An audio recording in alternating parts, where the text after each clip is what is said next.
Hey guys, welcome to another episode about SQLite. So for today I'm going to teach you how to use create table form. There is actually no reason to do such a thing because you could do everything with queries. But some people find this method faster or more interesting, and so on. And I'm here to teach you how to do things. I'm not here to tell you what to do.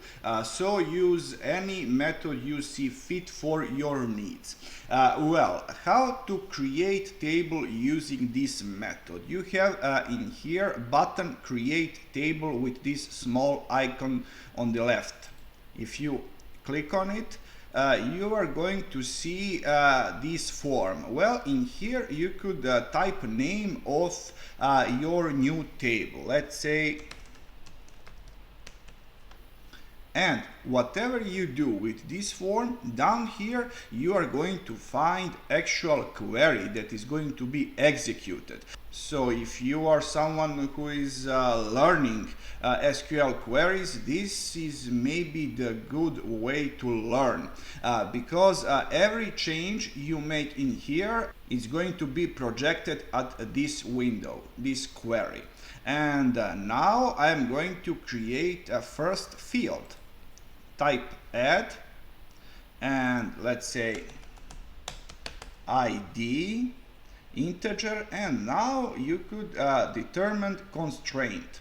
So not null, primary key, auto increment, and unique. And in here you could provide value for default. We are not going to do that.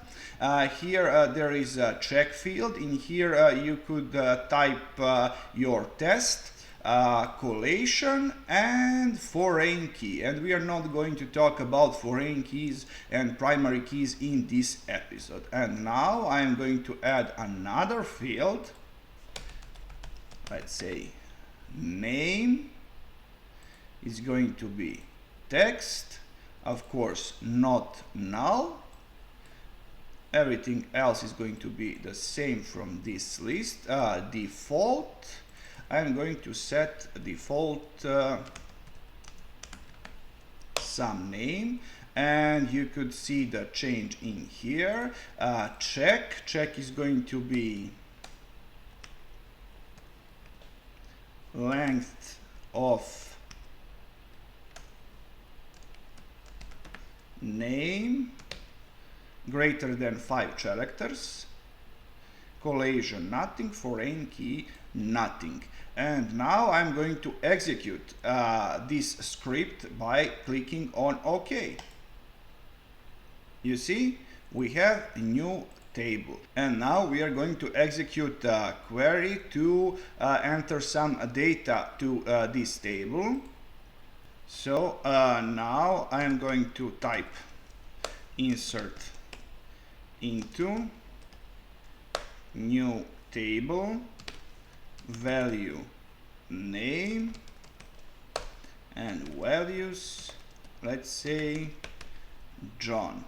And if I run this query, of course it's going to fail because name must have more than 5 characters, like this. Now database accepted our entry, and now I'm going to ask for a result from this table.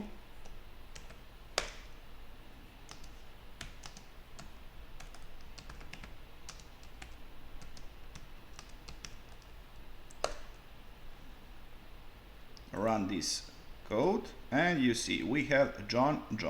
So this is all for this episode. If you like this content, please subscribe, and see ya.